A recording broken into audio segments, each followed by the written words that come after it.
Bonjour à tous et bienvenue sur Radio Ouïghour pour cette troisième émission, toujours proposée par des Français amoureux de la culture ouïghour et désireux de partager avec un public francophone des informations sur la belle région du Xinjiang et ses habitants, les Ouïghours. Je suis Julien Pelletier, auteur d'un récit de voyage intitulé Dans l'ombre de Gengis Khan, récemment paru aux éditions Transboréal et dont je vous ferai part de quelques extraits au cours de l'émission. Ce voyage, accompli en compagnie de mon épouse Isabelle, qui sera également conviée à participer à cette émission, a débuté en avril 2011 en Ouzbékistan, à Tachkent, pour se terminer 8 mois plus tard à Osaka, au Japon. Entre-temps, nous avons traversé le Kazakhstan, le Kyrgyzstan, toute la Chine en partant par le point le plus à l'ouest, Kashgar, puis la Mongolie, avant de revenir en Chine, Pékin, de longer la côte de la mer Jaune jusqu'à la péninsule du Liaoning, où nous avons pris le bateau pour la Corée. Après avoir visité la péninsule, nous avons à nouveau embarqué, cette fois pour le Japon, pour visiter l'île méridionale de Kyushu, avant de quitter le pays pour regagner la France le 16 décembre 2011. Cette émission sera l'occasion de raconter quelques anecdotes entourant ce long voyage qui débuta en Asie centrale. Ce sera aussi le prétexte à porter très littéralement un regard sur les Ouïghours, ainsi que leurs cousins proches ou éloignés d'Asie centrale, que sont les Ouzbeks, les Kazakhs et les Kirghizes. Si ce voyage avait vocation à s'inscrire dans le sillage des conquérants mongols, il nous permit aussi de partir à la rencontre d'autres anciens peuples nomades, eux-mêmes bâtisseurs de ces empires des steppes dont parle René Grousset, et sur lesquels nous aurons l'occasion de revenir. L'itinéraire était principalement dicté par les contraintes climatiques. Nous avions décidé de parcourir l'Asie centrale au printemps, période la plus appropriée, puis de passer en Chine après avoir franchi les cols de la haute chaîne montagneuse des Tian Shan, les monts célestes qui séparent le Turkestan occidental du Turkestan oriental, et donc de la Chine. Et ces cols ne sont praticables que lorsque la neige a fondu, donc au milieu du mois de juin. Puis il nous fallait avoir franchi les fournaises de l'ouest chinois et des déserts avant l'été, puis nous nous sommes dirigés vers le centre de la Chine et Xi'an, l'ancienne capitale impériale et point d'arrivée de la route de la soie, avant de remonter au nord vers la Mongolie, au mois d'août. Ce milieu de l'été correspond à la période la plus agréable, celle que les Mongols surnomment justement le sourire de la steppe, avec beaucoup de poésie. Et puis, à mesure que le froid prenait ses quartiers, nous sommes redescendus au sud, en Chine de nouveau, puis nous avons longé la côte de mer de Chine avant de prendre le bateau pour la Corée, que nous avons traversé intégralement, de gagner le Japon, de visiter Kyushu, l'île la plus méridionale, et enfin d'embarquer à Osaka le 16 décembre pour retourner à Paris. Le voyage débute au petit matin du 13 avril 2011. Nous atterrissons sur l'aéroport de Tachkent sous une pluie battante. Nous allons découvrir une ville magnifique et un peuple formidablement accueillant. Alors l'Ouzbékistan, notre première destination, est le pays le plus peuplé d'Asie centrale, avec ses 30 millions d'habitants. Avec ses 450 000 km², c'est aussi l'un des plus vastes. Il est riche en hydrocarbures, en gaz en particulier, notamment dans la région de la mer d'Aral, du moins de ce qu'il en reste, puisque, comme chacun sait, elle a presque totalement disparu du fait de l'irrigation massive destinée à l'industrie cotonnière. Les joyaux de l'Ouzbékistan sont Samarcande, Khiva et Boukhara, les grandes cités caravanières situées sur la route de la soie qui ont fait prospérer cet itinéraire de très longue date. L'enfant du pays, le héros national, bien qu'il ne soit pas ouzbek au sens le plus ethnique du terme, c'est Temur, plus connu sous nos contrées sous le nom de Tamerlan, grand conquérant qui bâtit un empire immense au XIVe siècle et qui avait l'ambition de restituer, de faire renaître de ses cendres l'empire Gengis-Khanide.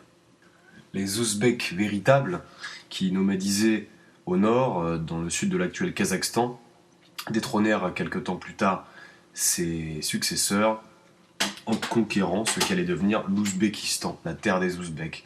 C'est d'ailleurs un descendant de Tamerlan, Babo, qui va se lancer lui-même sous la pression des Ouzbeks à la conquête de l'Inde du Nord et fonder la dynastie des Grands Mongols, dont on aura compris le lien étymologique avec les Mongols. Les Kazakhs, au nord et beaucoup moins nombreux, forment une confédération un peu plus hétérogène. Leur pays, avec ses 2 700 000 km², est l'un des plus vastes au monde. Avec seulement 18 millions d'habitants, la densité est assez faible. Pourtant, le Kazakhstan sera très probablement un acteur majeur au moins régional dans les années à venir, car il dispose de très importantes ressources, que ce soit en gaz, en pétrole, en uranium, voire en or. Et puis viennent les Kirghizes, originaires du fleuve Yenisseï, en Sibérie. Longtemps ennemis des Ouïghours, puis des Mongols qui les soumirent au XIIIe siècle, ils émigrèrent 2 siècles plus tard vers les montagnes des Tian Shan et du Pamir, où ils établirent leur propre royaume. Aujourd'hui, le Kyrgyzstan, avec 5,5 millions d'habitants et 200 000 km², est l'un des plus petits pays d'Asie centrale. Il n'en demeure pas moins l'un des plus beaux et l'un des plus élevés, avec 2500 mètres d'altitude moyenne, d'où son surnom de Suisse d'Asie centrale. Mais laissons là ces tribulations guerrières pour écouter Touganger, véritable ode à la nation kazakh chantée par le duo Perkout et Aïcha.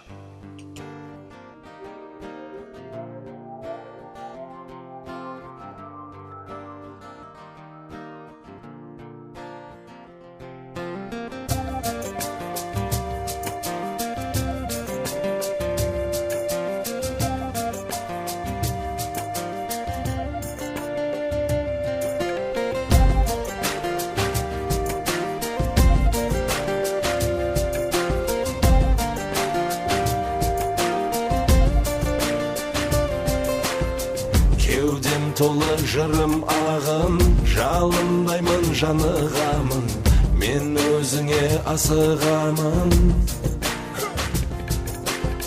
Алыстама жасыл бағым, сағынғанда қасыңдамын, әсем ауылым. Өшпес сыптай ыстық сезім, сағыныштан сынып төзім, буланды көзім. Туған жерім менің, думандағы елім, қандай шырын сезім. Туған жерім менің, оданым бұл елім. Туған жерім менің, думандағы елім, қандай шырын сезім. Туған жерім менің, оданым бұл елім.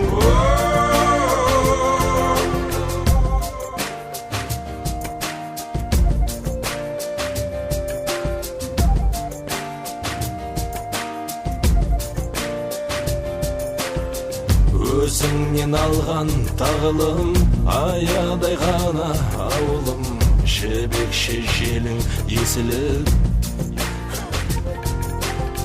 Шашыммен ойнап даулым, сүйеді ерке таулым, асыл ауылым. Өшпес сыптай ыстық сезім, сағыныштан сынып төзім, буланды көзім. Туған жерім менің, думандағы елім, қандай шырын сезім. Туған жерім менің, оданым бұл елім. Туған жерім менің, думандағы елім, қандай шырын сезім. Туған жерім менің, оданым бұл елім.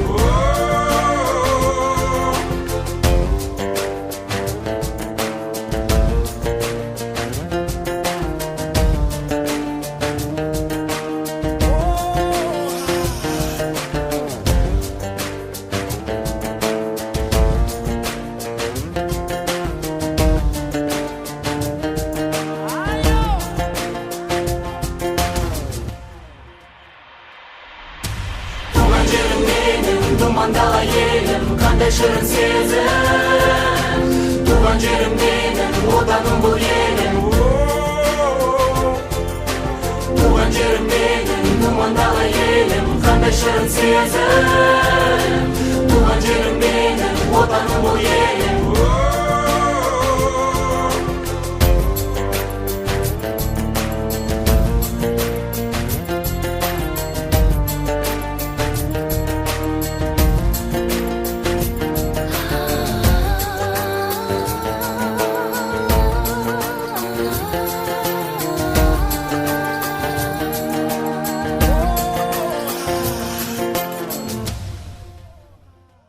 Après cette courte plage musicale, l'heure est enfin venue de pénétrer au Xinjiang.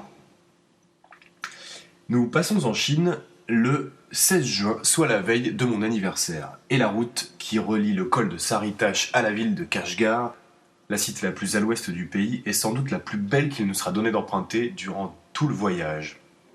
Nous laissons les vallées et les verts pâturages du versant ouest des Tian Shan, côté kirghize, pour descendre le long de vallées escarpées, taillées à la serpe et striées de lignes rouges et ocres. C'est à Kashgar, disais-je, que j'ai le privilège de fêter mon 34e printemps. Laissez-moi vous lire un court extrait du récit de voyage dans l'ombre de Gengis Khan. Xinjiang, la nouvelle frontière, c'est ainsi que les Chinois nomment la plus étendue des 22 provinces du pays, 2,5 fois plus vaste que la France. À l'instar du Tibet, elle bénéficie du statut de région autonome, garantissant en théorie des droits relatifs à la spécificité de ses habitants originels, les Ouïghours, de culture turque, qui forment donc un peuple cousin des Ouzbeks, Kazakhs et Kirghizes. Depuis l'Antiquité, Kashgar est l'une des plus importantes cités-États établies dans le bassin du fleuve Tarim, dont le cours irrigue une étroite frange cultivable au nord du désert du Taklamakan. Cœur de ce qu'historien et géographe d'antan appelait la Kashgarie, cette ville est une étape majeure de la route de la soie, puisque convergent ici deux de ses principaux itinéraires, avant de quitter la Chine pour gagner le Turkestan occidental. Kashgar constitue aussi un incontournable sas d'entrée dans l'Empire du Milieu. Au fil des siècles, la cité a souvent perdu son indépendance pour passer sous la coupe des dynasties Han et Tang, puis sous celle des Mongols. Gengis Khan s'enticha d'ailleurs de plusieurs conseillers ouïghours, au point d'adopter une version de leur alphabet pour gouverner son empire. C'est à Kashgar que j'accomplis mes premiers pas en Chine, et la ville me comble littéralement. Enfin des artisans, couteliers, ébénistes, dinandiers, ravis d'exposer leur savoir-faire, tiennent boutique dans le vieux quartier. J'avais perdu leurs traces depuis le bazar Chorsou à Tachkent au commencement du voyage. Il y a aussi la nourriture, un festival de goût et de saveurs en guise d'aperçu de ce qui nous attend dans le pays. Ici, la cuisine rustique d'Asie centrale s'enrichit des délices de la gastronomie chinoise pour le meilleur.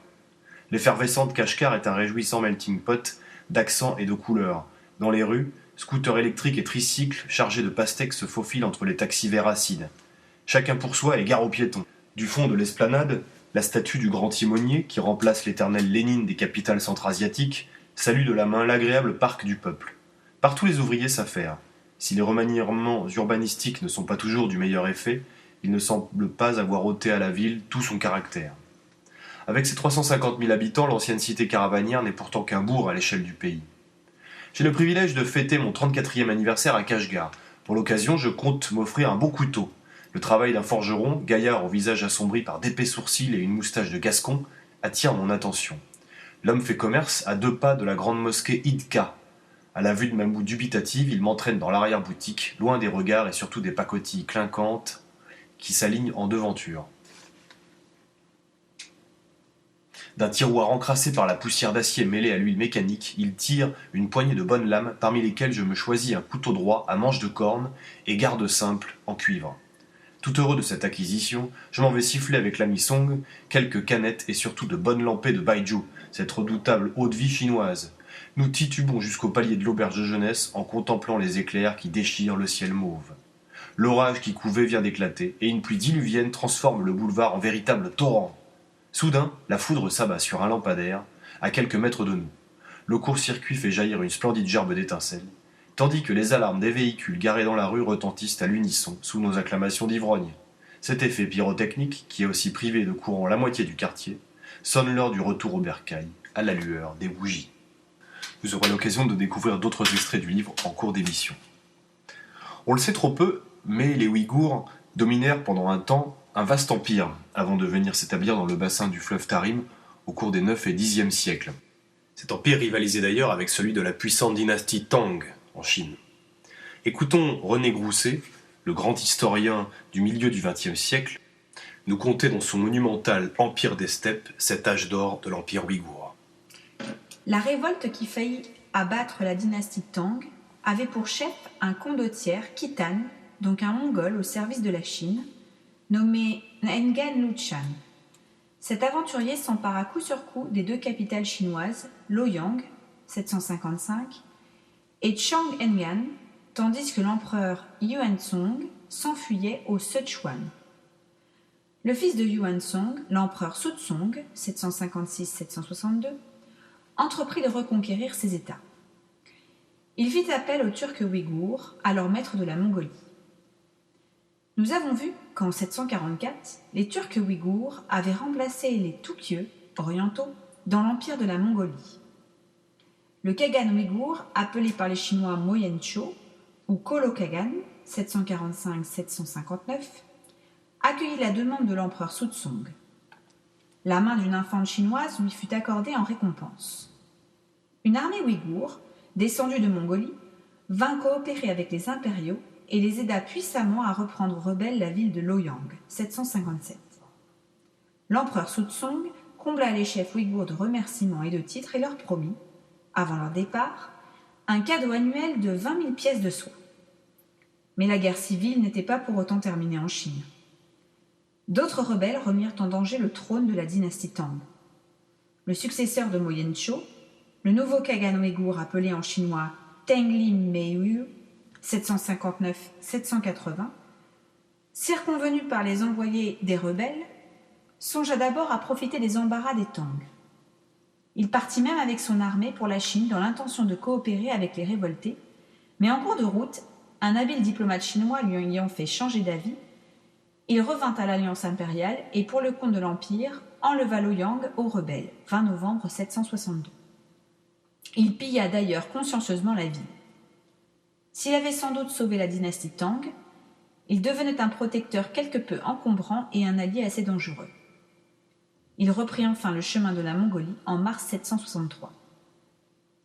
Le séjour prolongé du Khagan ouïghour à Loyang eut des conséquences importantes au point de vue spirituel. Il y fit la connaissance de missionnaires manichéens, sans doute d'origine sogdienne, qu'il ramena avec lui en Mongolie et qui le convertirent au manichéisme. Cette vieille religion perse, née d'un curieux syncrétisme masdéo-chrétien et qui était persécutée en Irak et en Iran par les Arabes, bénéficia ainsi d'un coup de fortune inattendu.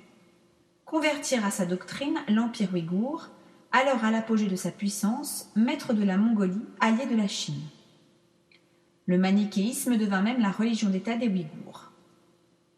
Ce même Khagan de 759-780 est appelé sur l'inscription de Kara-Balgashun, émanation de Mani, Zahagi-Mani. Un haut dignitaire manichéen, un Mucho, transcription chinoise du titre de Mojak en sogdien et de Moji en pelvi, s'installa en pays ouïghour comme chef de la nouvelle église d'État. L'influence politique du clergé manichéen devint vite considérable. Un texte chinois Tang de cette époque nous dit que les Ouïghours délibèrent toujours avec les manichéens sur les affaires du gouvernement. L'empire ouïghour resta la puissance dominante de la Haute-Asie sous les Khagans suivants. Alp Kutlug, que les Chinois appellent Haut-Kotulu, 780-789, demanda et obtint la main d'une infante chinoise. La cour des Tang n'avait rien à refuser à cette Turque dont l'hostilité aurait pu la détruire, dont l'alliance l'avait sauvée et qui traitait avec elle. Fait nouveau entre Chinois et barbares, sur un pied d'égalité. Si le quotidien des Ouïghours n'est pas toujours rose, de même que la cohabitation avec leurs voisins et compatriotes Han, on oublie trop souvent qu'il n'en fut pas toujours ainsi. Nous parlions du fleuve Tarim qui coule au nord du désert du Taklamakan. Écoutons un hommage à ce fleuve nourricier, écrit par Ketik, l'enfant du pays, devenu une véritable star en Chine depuis qu'il a failli remporter la version locale de The Voice.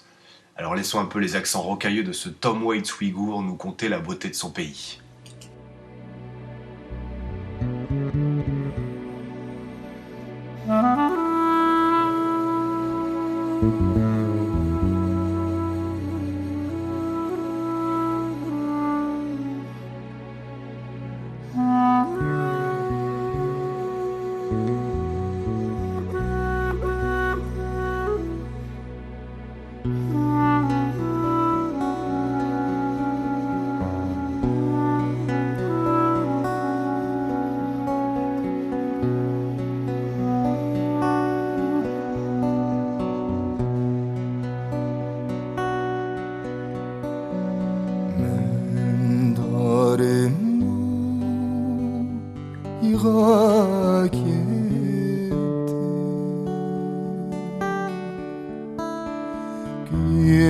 Geçkin yarla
C'est donc le 16 juin que nous pénétrons en Chine. Nous allons passer une bonne semaine à Kashgar avant de prendre la route du nord vers Kucha afin d'aller visiter le désert du Taklamakan peuplé de djinns tourbillonnants. Après cette escapade au fond du désert, nous reprenons la route du nord puis de l'est pour gagner la ville de Turfan, ville magnifique où nous allons rester quelques jours pour profiter des charmes de la cité. Connu pour sa production de raisins et également pour son riche patrimoine environnant, avec le village de Tuyok, où gît la dépouille du premier Ouïghour, ainsi que les montagnes de feu et les célèbres grottes de Bézékilik, sur lesquelles nous reviendrons. Et puis, Turfan, c'est aussi le pays des Karaises, ce formidable réseau souterrain d'irrigation sur lequel les Mongols devaient semer la dévastation. Et j'en profite pour lire un second extrait de notre récit de voyage. La rampe en colimaçon décrit des cercles autour du puits d'une froideur sépulcrale. 6 pieds sous terre ? Plutôt 60, environ 10 mètres. Telle est la profondeur du Karaiz ouvert au public à Turfan. Il s'agit d'un réseau d'irrigation d'une formidable ingéniosité et d'une étendue prodigieuse, fruit de siècles de dur labeur. Sans ces carèzes, au nombre de 1784, culture serait virtuellement impossible au Xinjiang. Notre excursion commence par une visite du village de Diaoré, bâti sur un plateau naturellement fortifié et habité depuis plus de 2 millénaires. Mieux vaut s'y présenter tôt, car le zénith est redoutable au milieu des ruines austères de ses palais, temples et habitations taillés dans la roche. Le mercure monte d'ailleurs à 43 degrés en ce samedi suffocant. Nous nous faufilons entre deux groupes de touristes chinois bruyants mais souriants, qui sautent à pieds joints dans tous les attrape-nigauds placés sur leur chemin. Photos en costume ouïghour, rafraîchissement hors de prix et boutiques de souvenirs de pacotille. Le Carrez de Tourfan constitue l'étape suivante. Comme partout ici, le système est bien rodé. Le billet d'entrée est convertible en carte postale, astucieux. Il y a longtemps que la Chine a pris conscience de son inépuisable potentiel touristique. Elle entend bien le rentabiliser autant que possible, et nous autres Français ne saurions de bonne foi l'en blâmer. Quant au musée, il se révèle bien conçu et riche en explications remarquablement intéressantes. Statues grandeur nature, cartes illustrant un maillage de 17 000 puits disséminés le long de 5200 km de canaux souterrains ou à ciel ouvert, légendes en anglais approximatif, tout est soigneusement étudié pour valoriser ce patrimoine injustement méconnu. Le clou de la visite revient sans conteste à la maquette faisant la démonstration du principe de fonctionnement. Chaque galerie, percée de puits d'accès creusés à intervalles réguliers, épouse la pente du terrain, permettant aux eaux issues de la fonte des neiges de s'écouler en un flux continu depuis les hauts reliefs environnants. Sous une dizaine de mètres de terre, ce ruisselet n'a rien à craindre des grosses chaleurs ni des vents torrides. Au bazar, il faut voir les cuistots étirer les nouilles fraîches enroulées autour de leurs paumes en les battant à toute force. Les longues pattes sont ensuite servies accompagnées de tronçons d'une variété de haricots verts, longs de 60 cm, gorgés de bouillon épicé. Je mange de bon cœur, en me préparant à affronter, allongé à même le plancher d'un bus de nuit, les 14 heures de trajet qui nous séparent de Dunhuang, à 860 km à l'est. Cette fois, pas d'écran projetant les aventures martiales du jeune Jackie Chan, et en juger par l'état général du véhicule, le voyage sera long. C'est au tournant des 19 et 20e siècles que l'Occident découvre ou plutôt redécouvre l'Ouest chinois. Cette redécouverte est en grande partie le fait des grandes missions d'exploration entreprises par les archéologues et quelque peu espions également, Aurel Stein, Albert von Lecoq et surtout le français Paul Pelliot, qui rapportera des trésors inestimables, notamment des grottes de Mogao à Dunhuang, lesquelles sont exposées actuellement au musée Guimet, dont une salle porte le nom du grand explorateur. Écoutons ce qu'en dit Joseph Reich dans son dictionnaire amoureux de la Chine. Paul Pelliot, le principal concurrent de Stein, est un extraordinaire mélange de savant et d'aventurier. Diplômé de l'école libre des sciences politiques, il suit les cours de l'indianiste Sylvain Lévy et du sinologue Édouard Chavannes à l'école des langues orientales vivantes, ce qui lui permet de devenir le premier pensionnaire de l'école française d'Extrême-Orient, dont le siège était alors à Hanoï. À Pékin, où on l'a envoyé au début de l'année 1900 récupérer des documents anciens, il se retrouve en pleine révolte des boxeurs et participe activement à la défense des légations étrangères assiégées, ce qui lui vaudra d'être décoré de la Légion d'honneur à 22 ans pour avoir capturé à main nue un combattant boxeur. Cela n'aurait pas empêché cet esprit curieux et indépendant d'aller prendre le thé avec les rebelles pendant une trêve pour percer à jour leur motivation. Le journal qu'il écrit sous le feu des balles est rempli de critiques acerbes contre l'attitude de certains diplomates occidentaux. Un an plus tard, celui qui parle 13 langues, dont le chinois, le tibétain, le turkmène et le russe, est nommé professeur de langue chinoise à l'école française d'Extrême-Orient. Au début de l'année 1906, lorsque le comité français de l'Association internationale pour l'exploration de l'Asie centrale, dont le siège était à Saint-Pétersbourg, décide d'envoyer pour 2 ans une mission au Turkestan chinois, c'est donc tout naturellement que son choix se porte sur Pelliot. La précédente mission française, qu'avait conduite Jules Léon Dutreuil de Reims en 1893, n'avait pas donné beaucoup de résultats, ce géographe explorateur ayant été tué lors d'une escarmouche à la frontière du Tibet en mars 1894. Pelliot quitte Paris pour Tachkent le 17 juin 1906, en compagnie du photographe Charles Nouette et du médecin militaire topographe Louis Vaillant. Les 3 hommes arrivent à Kashgar fin août. D'une lecture attentive des travaux de Hedin, Pelliot a décelé de nombreux manques qui lui ont mis l'eau à la bouche, tellement le Suédois a dû passer à côté de découvertes qui pourraient se révéler fabuleuses. La chance sourit aux 3 Français. À Tumtchouk, qu'on s'accordait à considérer comme une oasis musulmane, il leur suffit d'effleurer le sable du bout de sa cravache pour en déterrer un fragment gréco-bouddhique et émettre l'hypothèse, qui se vérifiera au cours des fouilles qu'ils décident d'entreprendre sur le champ, selon laquelle, avant d'être inféodée à Mahomet, la ville avait été au Bouddha, et ce jusque vers l'an 800. C'est à Urumqi, où ils se rendent après 8 mois passés à Kucha, que Pelliot entend parler de la mystérieuse cache à manuscrit de la grotte numéro 17 de Dunhuang. Il acquiert la conviction qu'il ne s'agit pas d'une légende lorsque le duc Lan, exilé dans cette ville lointaine parce qu'il était le frère promoteur de la révolte des Boxers, lui remet un manuscrit enluminé provenant de la cachette en question. L'existence de celle-ci semble plausible. Les bonzes muraient leurs archives lorsqu'elles étaient menacées par les pilleurs. Contrairement à Stein, qui ignorait le chinois et n'avait pas pu saisir l'importance des textes de leurs illustrations sans l'aide de son assistante interprète, Pelliot décide de s'installer pour quelques semaines à Dunhuang afin de procéder à l'inventaire des documents que le Britannique n'a pas emportés. La célèbre photo de Pelliot, assis sur une petite chaise, crayon et carnet à la main, en train de déchiffrer à la lueur d'une torchère à l'acétylène un manuscrit, au milieu d'un inextricable fouillis de rouleaux, illustre bien l'immensité de la tâche à laquelle il s'est attelé. En 1911, pour récompense de ses services, Pelliot, qui est revenu à Paris le 24 octobre 1909 pour s'atteler au déchiffrage et à l'étude de cette masse documentaire, se verra attribuer la chaire de langue, histoire et archéologie de l'Asie centrale du Collège de France. Il continue à parcourir l'Asie et à entreprendre des recherches tous azimuts, dont la majeure partie concerne les relations entre la Chine et l'Asie centrale. Il est également le fondateur de Tungpao, dont il fera la revue la plus prestigieuse de la sinologie mondiale. On poursuit ce voyage en musique, traditionnelle cette fois, avec le Mukam des Dolan, un orchestre originaire du désert du Taklamakan.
Vous écoutez toujours Radio Ouïghour, une émission proposée par des francophones désireux de promouvoir la culture et l'histoire ouïghour.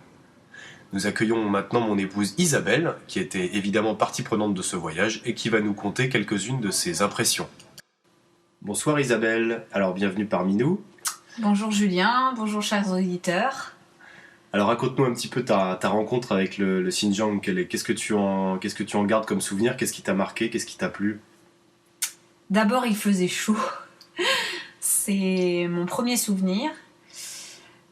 Deuxièmement, j'ai trouvé les gens très accueillants, assez discrets, et j'ai été marquée par l'importance de la religion musulmane, notamment à Kashgar, et le lien très important que les Chinois de ce côté-là... Les Chinois, les Han, je suppose. Alors non, justement, non, les Ouïghours... Les Ouïghours, en ce moment. Les Ouïghours, qui ressemblent beaucoup à leurs cousins, je pense qu'on peut dire cousins, d'Asie centrale. D'autant plus que sur la suite du voyage, en rencontrant les Han, je me suis rendu compte qu'il y avait une vraie différence, plutôt positive, c'est pas une différence négative, entre les deux, puisque les Ouïghours donc gardent, comme je disais, un lien très important, il me semble, avec l'Asie centrale, et les Han se différencient par le physique, par probablement la religion, probablement aussi peut-être la culture, la mentalité, l'éducation des enfants. Pourtant, on a des Han musulmans, si je me rappelle bien. On a croisé les Hui, qui habitent au Gansu, qui est une province qui touche le Xinjiang, un peu à l'est du Xinjiang, en redescendant vers le centre de la Chine, et qui est peuplée en partie par des musulmans Han. En effet, on n'a pas eu beaucoup de contact avec eux. Ouais. Donc, on a vu leur mosquée, on a vu leur jolie mosquée des montagnes. Tout à fait. Et d'ailleurs, qui ne ressemble pas du tout à celles des Ouïghours, qui sont beaucoup plus proches justement de celles qu'on peut retrouver à Samarcande, par exemple, enfin à Samarcande ou à Bukhara, dans le style, dans l'architecture, je trouve. On retrouve la mosquée, par exemple, du Vendredi qui est à Kashgar, la grande mosquée. Je trouve elle ressemblait beaucoup à beaucoup au Réghistan dans certains aspects. Pas au Réghistan puisque c'est une école coranique, pardon. Mais à la mosquée du Vendredi, par exemple, à Bukhara, à côté de l'Arc, la grande mosquée. Ça m'a fait un peu penser à ça. La mosquée du Vendredi aussi, d'ailleurs. Tout à fait. De Bukhara. Alors on parle de Kashgar. Je pense que Kashgar, c'est aussi le marché de nuit. Moi, je garde un très très grand souvenir. Alors raconte-nous un peu ce que c'est que ce marché de nuit, ce qu'on y trouve d'étonnant. Ah, c'est extraordinaire. Le marché de nuit de Kashgar, c'est un des marchés de nuit, je crois qu'on a un des grands qu'on a fait. Et d'abord, c'est très lumineux. Moi, j'ai trouvé que c'était très très lumineux et très vivant en pleine nuit. Les gens s'affairent beaucoup, aussi bien les commerçants que les gens qui viennent pour avaler un bol de soupe. Les fameuses nouilles. Voilà, on trouve des vendeurs de nouilles qui mélangent donc dans ces nouilles des tas de choses. Là, il y en avait aussi avec des légumes variés. J'ai surtout souvenir de celles avec des légumes variés. On peut trouver aussi, je crois qu'on avait du poulet, bien sûr, de la viande en quantité, mais il y avait peut-être un peu de poisson aussi. Des pieds de veau et de mouton aussi fendus, là, c'était impressionnant. Ouais. Oui. Mais ce qui m'a surtout marqué, voilà, c'est cette profusion de denrées alimentaires. Cette impression qu'on pouvait manger tout sur le pouce, cette atmosphère hyper vivante, très vivante de ce marché. Et puis Kashgar, dans mon souvenir, c'est aussi le dernier grand bazar, le dernier vrai grand bazar centra-asiatique, en fait, avant de passer vraiment dans l'ère chinoise, où là, évidemment, les denrées, les marchandises vendues sur les marchés sont très différentes, mais celles qu'on trouve sur les bazars, ça c'est vraiment quelque chose de tout à fait typique de l'Asie centrale, et donc Kashgar est, à mon avis, l'un des lieux les plus éminents. Kashgar, ce qui m'a surtout marqué, c'est ces maisons en adobe, donc en terre, la destruction du centre. voilà, l'impression qu'il y avait une ville qui renaissait de cette ancienne ville qui était là. Ça m'a marqué. En bien et en mal, hein, parce que c'est ce qui est détruit, même si c'est reconstruit à l'identique quelques centaines de mètres plus loin ou au même endroit. On y perd quand même beaucoup en cachet et en authenticité, même si tous les deux on est d'accord pour émettre quelques réserves face au terme authenticité, parce que l'authenticité des Occidentaux, souvent c'est un peu la misère ailleurs, donc il faut aussi comprendre que les gens aspirent à d'autres conditions de vie. Mais c'est vrai que pour Kashgar, c'est sans doute une perte, hein, la vieille ville. Peut-on leur reprocher de vouloir nous ressembler ? Nous ressembler, au moins disposer du même confort. Disposer d'un confort, oui, qui n'était pas là, qui n'avait pas lieu au moment où nous on est passés. Dans ces maisons qu'ils étaient en train de détruire, je pense qu'il n'y avait pas l'eau courante ni l'électricité. Alors une petite anecdote peut-être maintenant, un souvenir un peu plus drôle. Alors, premier souvenir, avec notre ami Sung, qu'on salue d'ailleurs, un Américain ayant des origines coréennes, hein, qui s'est fait couper la barbe, raser, par un barbier à l'ancienne, au coupe-chou. C'était très drôle, on était dehors et on attendait de voir ce qui allait se passer, et à notre grand étonnement, Sung s'est endormi sous le rasoir du barbier. C'est ça, pendant que le barbier lui taillait lui refaisait la face. Autre anecdote, on a mangé pas mal de fruits un soir. On s'est fait un dîner aux fruits avec plein de gens dans l'auberge de jeunesse. On était tous dans une magnifique maison très ancienne avec des belles colonnades, c'était super. Autre anecdote aussi, dans cette auberge de jeunesse, on avait la chance de se croiser entre ceux qui partaient pour l'Asie centrale et ceux qui arrivaient en Chine. Donc plein d'expériences, plein de petits conseils à donner, c'était super. Toujours à la croisée des cultures et des routes, Kashgar, décidément, comme depuis des siècles et des siècles. Souvenir aussi des premières traversées des rues avec les fameuses motos qui ne faisaient pas de bruit, donc ça c'est drôlement étonnant. Ah, et puis je me souviens de cet l'envoi d'un colis avec des cadeaux. On essayait désespérément d'envoyer nos cadeaux, et on avait un gros souci avec les couteaux, puisque Julien avait acheté un couteau qui ne pouvait pas sortir du Xinjiang. Étant une province autonome très rebelle, hein, comme on le sait, on ne pouvait pas sortir ce couteau et tous les couteaux de Julien. Et oui, c'est une arme, interdiction formelle de quitter la province avec une arme en sa possession, pratique. Voilà, donc il a fallu trouver un système. Par la poste publique, ça ne marchait pas non plus, donc on a trouvé une petite poste privée et on a pu l'envoyer à Xi'an d'abord, parce qu'on ne pouvait pas le renvoyer directement chez nous. D'abord dans une province un peu plus obéissante. Exactement. Donc on l'a envoyé à Xi'an et on l'a retrouvé heureusement quelques semaines après. On ne croyait jamais le revoir. Mais on a lutté là. On a même raté notre train et on a dû annuler le billet parce que quand nous sommes arrivés à la gare, Julien ne pouvait pas passer avec ses couteaux. Il voulait couper les lames. Il voulait couper les lames à la pince Monseigneur, sans autre forme de procès. Ça a été très drôle cette journée-là, quand il a fallu trouver un moyen de faire sortir ses couteaux de la province. Et alors ensuite, donc c'est le Taklamakan, l'excursion dans le Taklamakan, la première rencontre avec le désert, qui va nous marquer tous les deux. Voilà, c'est difficile à décrire, il faut vraiment le vivre, hein, l'expérience du désert, c'est vraiment quelque chose qui se vit. On remonte dans le train, puis le bus, et nous voici à Turfan. Turfan, qui est aussi une ville superbe, hein, dont on a gardé un très bon souvenir. Une ville sous le niveau de la mer, hein, si je me souviens bien. Oui, la ville la plus basse de Chine. C'est ça. Il faisait très chaud, 43 degrés à l'ombre, je me souviens. C'est la fournaise.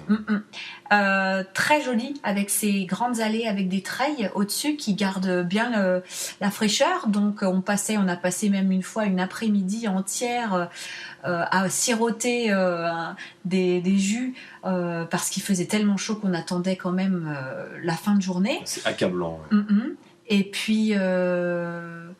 Et puis on a vu des grottes là-bas, hein. On a vu de superbes les fameuses grottes de Bezeklik, qui sont parmi les grottes, les trésors bouddhiques les plus importants de Chine, avec les grottes de Mogao à Dunhuang, qui sont pas très loin, enfin c'est très relatif, à 800 km, hein. Mais Bezeklik c'est aussi un site très très très beau, hein. Hélas, trop à l'écart des sentiers battus et c'est dommage. J'allais le dire justement, oui, c'est vrai que les gens se précipitent aux grottes de Mugao qui sont classées au patrimoine de l'UNESCO et ces grottes-là ne sont pas mises en valeur suffisamment à mon goût. Alors que le site est vraiment superbe, c'est dans une espèce de vallée au milieu du désert, c'est vraiment très très impressionnant, c'est digne d'un décor hollywoodien. C'est trop gloditique en plus. Hein. Ouais, c'est tout à fait ça, ouais. Comme Mogao. Ouais. Oui, comme Mogao et les grottes en elles-mêmes, à l'intérieur, il y a donc plein de Bouddhas et ils ont gratté les visages, gratté les têtes. Alors, on n'a pas très bien compris qui a été responsable. On nous a dit que c'était pendant la Révolution culturelle. Oui, c'est ça. Ça paraissait quand même pas très très clair dans l'esprit du guide. Oui. À creuser, c'est le cas de le dire. Et alors Tourfan, c'est au milieu du désert. Est-ce que tu savais, toi, avant de partir, qu'il y avait tant de déserts en Chine? Parce que l'Ouest, c'est très désertique. Pas du tout, je savais même rien de l'ouest de la Chine, à vrai dire. Je connaissais, comme à mon avis, beaucoup de gens, beaucoup de Français, surtout la partie sud, j'en avais entendu parler, et puis Pékin, les grandes villes, voilà, Xi'an, l'armée de terre cuite. Après l'ouest, je n'avais absolument aucune idée de ce que j'allais y trouver, donc j'ai été extrêmement étonnée et surprise et vraiment bien par ce grand territoire à l'ouest.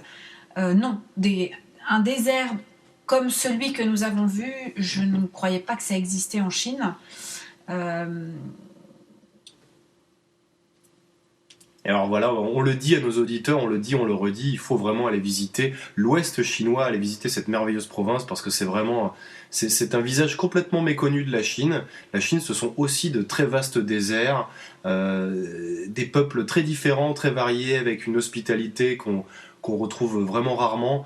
Donc c'est vraiment à voir, hein. Si vous avez l'occasion de vous rendre en Chine, allez visiter le Xinjiang, grimper dans un avion pour Urumqi, voir jusqu'à Kashgar si vous en avez vraiment l'occasion. Ça en vaut la peine, surtout que ce sont des régions qui changent très très vite, en bien et en mal, elles se développent très vite, alors tant mieux pour l'économie nationale, tant pis parfois pour les traditions qui en pâtissent un peu, donc c'est vraiment le moment d'y aller, hein.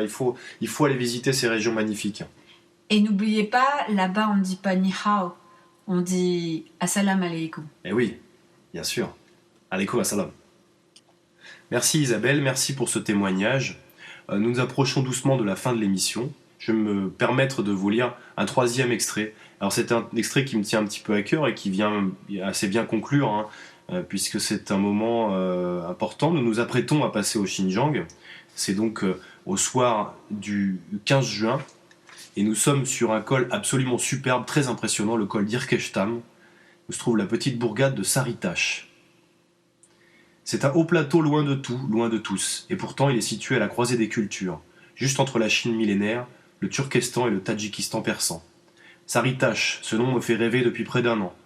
Un point minuscule sur une carte, à peine un gros hameau, mais un seuil important à mes yeux, car à ce stade de notre périple s'entr'ouvrent les...